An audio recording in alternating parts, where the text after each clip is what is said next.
എങ്ങനെ ഒരുപാട് പറയാനുണ്ട്. അന്യ പുരുഷന്മാരുടെ ഇടയിൽ കൂടെ കയറിയുന്ന തലയിൽ തട്ടവിട്ട് പുൽക്കൈ വിട്ട് പട്ടുറുമാല് ആടാൻ വേണ്ടി മുസ്ലിം സമുദായത്തിലെ സഹോദരിമാര് തയ്യാറാകുമ്പോ മനസ്സിലാക്കിക്കോ, നിനക്ക് ലജ്ജയില്ല എന്നുള്ളത്. നിന്നെ ആര് കെട്ടിക്കൊണ്ടു പോകുന്നോ മനസ്സിലാക്കിക്കോ, അടുത്തവനുമായി അവൾക്ക് തീർച്ച ബന്ധമുണ്ടായിരിക്കും. ഇത്രയും പുരുഷന്മാരുടെ മുന്നിൽ ഇരുന്ന് പാടാനും കൊഞ്ചാനും കൈയടിക്കാനും ഒക്കെ തയ്യാറാകുമ്പോൾ അവൻ മനസ്സിലാക്കിക്കോ, അവൾക്ക് ലജ്ജയില്ലാത്തവളാണ്. അൽ ഹയാഉ ശുഅബത്തുൻ മിനൽ ഈമാൻ. ലജ്ജ ഈമാന്റെ ഭാഗമാണ്. ലജ്ജ ഈമാന്റെ ഭാഗമാണ്. ഈമാനുള്ള ഒരു പെണ്ണിനെ അപേക്ഷിച്ചിടത്തോളം അന്യ ഒരു പുരുഷന്റെ മുഖത്തേക്കും തുറച്ചു നോക്കാൻ കഴിയില്ല. അന്യ ഒരാളെ നോക്കാൻ കഴിയില്ല. അന്യരുമായി കൊഞ്ചാൻ കഴിയില്ല. അന്യ സമുദായവുമായിട്ട് ഇഴുകിച്ചേർന്നുകൊണ്ട് നൃത്തം ചവിട്ടാനോ പാട്ട് പാടാനോ ജീൻസും ഹാഫ് ഷർട്ടും ഇട്ടുകൊണ്ട് സമുദായത്തിന്റെ മുന്നിൽ അവരെ ത്രസിപ്പിക്കുന്ന തരത്തിൽ പാട്ട് പാടി ആലപിച്ചുകൊണ്ട് കയ്യടി നേടാൻ ഹയാവുള്ള ലജ്ജയുള്ള പെണ്ണിന് കഴിയില്ല. മനസ്സിലാക്കിക്കോ. അങ്ങനെ സംഭവിച്ചാൽ ഈമാനില്ലാത്തതിന്റെ കുറവാണ്. ഈമാനുള്ള ഒരു പെണ്ണും ഇങ്ങനെ ജനങ്ങളെ ത്രസിപ്പിക്കാൻ വേണ്ടി ആട്ടവും ചാട്ടത്തിനും നൃത്തത്തിനും വേണ്ടി പോവുകയില്ല. അതുകൊണ്ട് മനസ്സിലായിക്കോ, പ്രവാചകന്മാരുടെ സ്വഭാവത്തിൽപ്പെട്ട കാര്യമാണ്. പ്രവാചകന്മാരുടെ അനുയായികളാണെങ്കിൽ, പ്രവാചകന്മാരുടെ പാരമ്പര്യത്തിന്റെ ഉടമകളാണ് മുസ്ലിം സമുദായമെങ്കിൽ മനസ്സിലാക്കിക്കോ, ഹയാ നിങ്ങൾക്ക് നിർബന്ധമായ കാര്യമാണ്. ഹയാ നിർബന്ധമായ കാര്യമാണ്. ഇവിടെ ഒരു കാര്യം ഞാൻ മനസ്സിലാക്കി തരുന്നു. പ്രവാചകന്റെ വാക്ക് കേട്ടോളി. പരിശുദ്ധ ഖുർആനും ഹദീസും ജീവിച്ച് മനസ്സിലാക്കി ജീവിക്കുന്ന സമുദായമേ, നാളെ അള്ളാഹുവിന്റെ കോടതിയുടെ മുന്നിൽ പടച്ചവന്റെ പരിശുദ്ധമായ മുഖം കണ്ടുകൊണ്ട് സന്തോഷിച്ച് സ്വർഗത്തിലേക്ക് കടക്കണമെന്ന ആഗ്രഹം നമുക്കുണ്ട് എങ്കിൽ ബഹുമാനപ്പെട്ട പ്രവാചകൻ നമ്മളെ പഠിപ്പിച്ചു തന്ന വാക്കാണ്, അന്യ സ്ത്രീകളുമായി അന്യ പുരുഷനുമായി ചെങ്ങാത്തം നമുക്ക് വേണ്ട. ഏതെങ്കിലും ഒരു ചെറുപ്പക്കാരൻ അന്യ പെണ്ണുമായി ചേർന്ന് മുട്ടിയുരുമ്മി യാത്ര ചെയ്യുകയോ സഞ്ചരിക്കുകയോ കൊഞ്ചുകയോ ഒക്കെ ചെയ്താൽ നബി സല്ലല്ലാഹു അലൈഹി വസല്ലം തങ്ങൾ അവരെ കുറിച്ച് പറഞ്ഞെന്താ, നിന്റെ തലയിൽ ഒരു ഇരുമ്പ് കമ്പി കുത്തിയിറക്കിക്കോ. നിന്റെ തലയിൽ ഒരു ഇരുമ്പ് കമ്പി ഒരു അവന്റെ തലയിൽ കുത്തിയിറക്കട്ടെ. അത് തന്നെയാണ് ശ്രേഷ്ഠം. ഖൈറുല്ലഹു മിൻ അയ്യമസ്സ ഇംറാതൻ. മറ്റൊരു പെണ്ണിനെ അവൻ തൊടുന്നതിനേക്കാൾ ലാ യഹില്ലു ലഹു, അവൻ അനുവദിക്കപ്പെടാത്ത അവന്റെ ഭാര്യയോ അവന്റെ പെങ്ങളോ അവന്റെ മാതാവോ അല്ലാതെ അന്യ പെണ്ണിനെ ഒരുവൻ മുട്ടിയുരുമി യാത്ര ചെയ്യുകയും അന്യ പെണ്ണുമായി ചങ്ങാത്തം സ്ഥാപിക്കുകയും ചെയ്യുന്നത് നീ കണ്ടാൽ മനസ്സിലാക്കിക്കോ, അതിനേക്കാൾ നല്ല കാര്യം അവന്റെ തലയിൽ ഒരു ഇരുമ്പ് വാര കുത്തിയിറക്കലാണ്. ഇല്ലെങ്കിൽ നാളെ അള്ളാഹു അത് ചെയ്യും. വല്ല കൂസിലുണ്ടോ? ബസ് യാത്ര ചെയ്ത് പോകുമ്പോ, പള്ളിക്കൂടത്തിൽ പോകുമ്പോ, ബസിന്റെ സീറ്റിലിരിക്കുമ്പോ, അധ്യാപകൻ ക്ലാസ് റൂമിൽ നിന്ന് പുറത്തോട്ടിറങ്ങി പോകുമ്പോ, 10 മണിക്ക് ക്ലാസ് തുടങ്ങിയാൽ 8:15 ക്ലാസ്സിനകത്ത് എല്ലാവരും ഹാജരാകും. എന്തിനാ ഈ ഹാജര് നേരത്തെ വരുന്നത്? എന്തിനാ വരുന്നത്? പിയൂണിന്റെ അടുത്ത് ചോദിച്ചാൽ മതി. പിയൂണിനെ ഭീഷണിപ്പെടുത്തി മര്യാദയ്ക്ക് തുറന്നു തന്നോ, ഇല്ലെങ്കിൽ ജോലിയില്ലാന്ന്. നേരത്തെ വരികയാണ് ഇവിടെ. എന്നാൽ നേരത്തെ എഴുന്നേറ്റ് പോയി ഒന്ന് പഠിക്കുക, അതൊന്നുമല്ല. ഇവിടെ ലക്ഷ്യം വേറെ. അറിയാം നേരിട്ട് വിനീ തന്നെ. പല പിയൂണുകളും വന്ന് നമ്മുടെ അടുത്ത് പറയുന്ന വാക്കുകളാണ്. ബഹുമാനമുള്ള സഹോദരൻ, എന്താ അള്ളാ ഇവിടെ സ്വർഗം കൊടുത്തോ ഇവർക്ക്?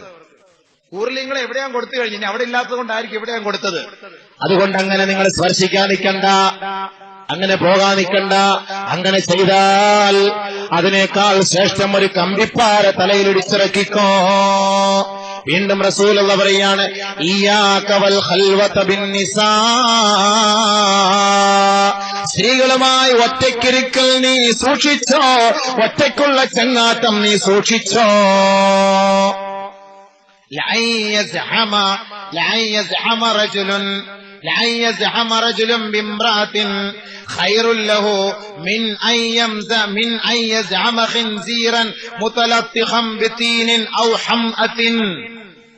നബി സല്ലല്ലാഹു അലൈഹി വസല്ലം തങ്ങൾ പറയുകയാണ്, നിങ്ങൾ ഒരു സ്ത്രീയുമായി അന്യ പെണ്ണുമായി ഒറ്റയ്ക്കിരിക്കുന്നത് സൂക്ഷിച്ചോ. ഇല്ലാ വദഖല ബൈനഹുമ ശൈത്താൻ. ഒരു പെണ്ണും ഒരാണും അന്യ പെണ്ണും ഒരു അന്യ പുരുഷനും ഒരു അന്യ സ്ത്രീയും ഒറ്റയ്ക്കിരിക്കുമ്പോ ഇല്ലാ വദഖല ബൈനഹുമ ശൈത്താൻ, തീർച്ച അവർക്കിടയിലേക്ക് പിശാച് കടന്നു വരും. പിന്നെ പിശാച് കടന്നു വന്നാൽ പിന്നെ പറയേണ്ട കാര്യമൊന്നുമില്ലല്ലോ. പിന്നെ അവിടെ തൊടണമെന്ന് തോന്നും, ഇവിടെ തൊടണമെന്ന് തോന്നും, ഉന്തണമെന്ന് തോന്നും, തള്ളണമെന്ന് തോന്നും, ഞോണ്ടണമെന്ന് തോന്നും, തോണ്ടണമെന്ന് തോന്നും, ഒക്കെ തോന്നിപ്പിക്കും. അത് മൂപ്പിലാന്റെ സ്വഭാവമാണ്. അത് പണ്ടേ അതിനുള്ള ഇജാസത്ത് അവിടെ നിന്ന് വാങ്ങിക്കൊണ്ടാണ് ഇങ്ങോട്ട് വന്നത്. അതുകൊണ്ട് അവർ ഒറ്റയ്ക്ക് ഇരിക്കല്ലേ. ഒറ്റയ്ക്ക് ഇരുന്നാൽ ചിലപ്പോൾ സംഭവിച്ചു പോകും, ഒറ്റയ്ക്ക് ഇരിക്കാതിരുന്നാൽ പ്രശ്നമില്ല. റസൂലുള്ളാഹി സ്വല്ലല്ലാഹു അലൈഹി വസല്ലമ തങ്ങൾ പറഞ്ഞു, ഇത് നീ അനുസരിക്കാതെ എങ്ങാനും ഒരു പെണ്ണുമായി ഒറ്റയ്ക്കിരുന്നാൽ അതിനേക്കാൾ ശ്രേഷ്ഠമാണ് സഹോദര മാലിന്യ കൂമ്പാരത്തിൽ മാലിന്യ ജലത്തിൽ കിടന്ന് കളിച്ചുകൊണ്ടിരിക്കുന്ന പന്നിയുണ്ടല്ലോ, പന്നി. ആ പന്നികളെ നീ കെട്ടിപ്പിടിക്കൽ, ആ പന്നിയുമായി ചങ്ങാത്തം സ്ഥാപിക്കലാണ് അവന് ഖൈറെന്ന് സയ്യിദുനാ റസൂലുള്ളാഹി സ്വല്ലല്ലാഹു അലൈഹി വസല്ലം. പന്നി എന്ന് പറഞ്ഞാൽ തന്നെ നമുക്ക് വെറും ഛർദ്ദി വരും. പിന്നെ പന്നിയുടെ അടുക്കലേക്ക് പോലോ, പിന്നെ പന്നിയെ തൊടലോ. റസൂലുള്ളാഹി സ്വല്ലല്ലാഹു അലൈഹി വസല്ലം തങ്ങൾ പറഞ്ഞ വാക്ക്, അന്യ ഒരു പെണ്ണുമായി ഒരുത്തൻ ചങ്ങാത്തം സ്ഥാപിച്ചാൽ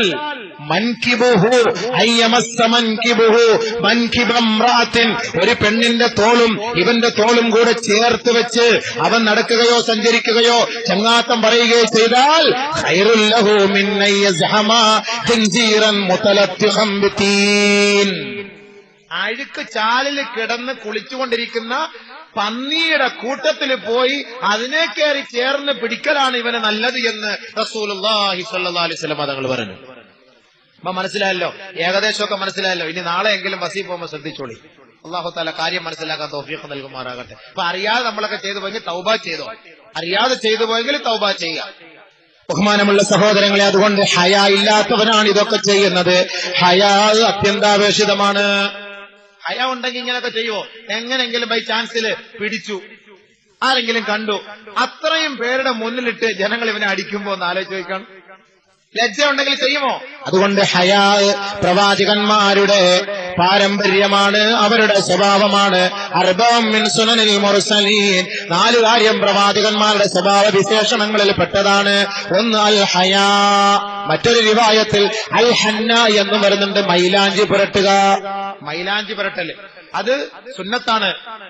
നരച്ച താടിയൊക്കെ മൈലാഞ്ചി പുരട്ട്. നിങ്ങൾ നരച്ച താടിയൊക്കെ ഡൈ ചെയ്യാതെ, നരച്ച താടി ഡൈ ചെയ്യാതെ മൈലാഞ്ചി പുരട്ട് സുന്നത്താണ്. സഹോദരിമാരെ, ക്രൂടെക്സ് പുരട്ടാതെ നിങ്ങൾ മൈലാഞ്ചി പുരട്ട്, അത് സുന്നത്താണ്. അതും പ്രവാചകന്മാരുടെ സ്വഭാവത്തിൽപ്പെട്ട കാര്യമാണ്.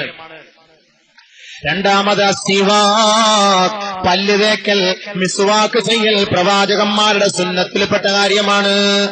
പല്ല് തേക്കി അത് ആര് പഠിപ്പിക്കണം? പക്ഷെ എന്റെ പ്രവാചകൻ ചെയ്തതാണ്, പ്രവാചകന്മാര് ചെയ്തതാണ് എന്ന ഒരു